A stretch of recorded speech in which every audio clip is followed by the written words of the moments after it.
Good morning everyone. आज date है 2 मई 2026 और टाइम हुआ है 3:25 सुबह के, मतलब रात ही हो रही है। ये नाइट शिफ्ट ने क्या कर दिया है मेरे साथ, नींद ही नहीं आती रात को। अच्छा, मैं एक छोटा सा अपडेट आपके साथ लेके आया था। मैं एक वीडियो देख रहा था और मैंने उसमें देखा कि साइबर सिटी गुड़गांव के बाहर बहुत लंबी लाइन लगी हुई है इंटरव्यूज़ की। और आई एम श्योर कि वहाँ पर मेजॉरिटी ऑफ पीपल जो होंगे they must be a fresher. तो ये सजेशन है मेरा, रेस्ट इज़ योर चॉइस। आप किसी भी कंपनी में इंटरव्यू के लिए जाते हो तो एचआर का काम है आपको कम से कम सैलरी पे हायर करना। तो आपका काम है मैक्सिमम ईयर पे जाना। तो मैं आपको ये बताना चाहता था कि हर प्रोफाइल का there is package, budget is decided already. तो आप उनसे एचआर से बात कर सकते हो कि आपका बजट क्या है इस प्रोफाइल के लिए।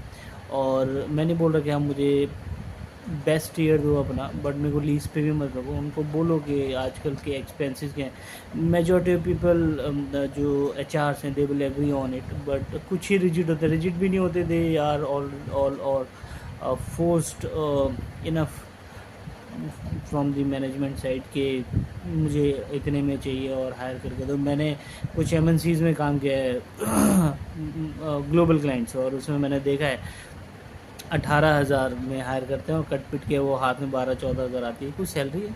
हमने 12-15 साल इस चीज़ के लिए पढ़ाई करी थी। ठीक है, हम मान रहे हैं हम फ्रेशर हैं, हमें बहुत कम एक्सपीरियंस है अभी के लिए, बट इसका मतलब ये नहीं है ना कि आप हमें आप एक इतने कम पैसों में हायर कर लो। तो उनको मैं आपको एक सजेशन देता हूँ, ये मेजॉरिटी ऑफ ये मैक्सिमम टाइम जो है काम कर जाता है with majority of HRs. उनको बोलो कि आप मुझे अपना बेस्ट ईयर मत दो, बट मुझे लीज पे भी मत रखो।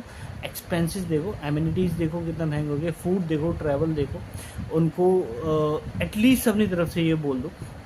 और इतने कम पैसों में काम करने की कोई ज़रूरत नहीं। एक्चुअल में रिसोर्स क्रंच है।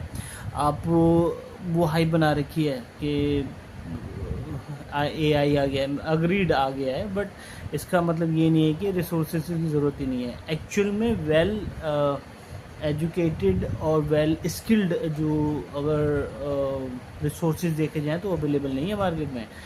वो शुरुआत में होता है कि हाँ चलो हम कम सैलरी में कर लेंगे, बट अगर आपके खर्चे ही नहीं चलेंगे तो फ़ायदा क्या है। अगर तब भी घर वालों से मांगना ही है जॉब करते करते तो देयर इज़ नो यूज़। तो आप थोड़ा सा और वेट कर लो, कोई कोर्स और कर लो, 10 इंटरव्यूज़ और दे लो, बट एक डिसेंट अमाउंट में जाओ। और ये है क्या, HRs will agree on it. उनको बोलो कि मुझे मत दो बेस्ट ईयर, आप मुझे एटलीस्ट कहीं बीच में एडजस्ट कर लो। ऐसा होता है, तो ट्राई करना इसको अगली बार इंटरव्यू। Thank you.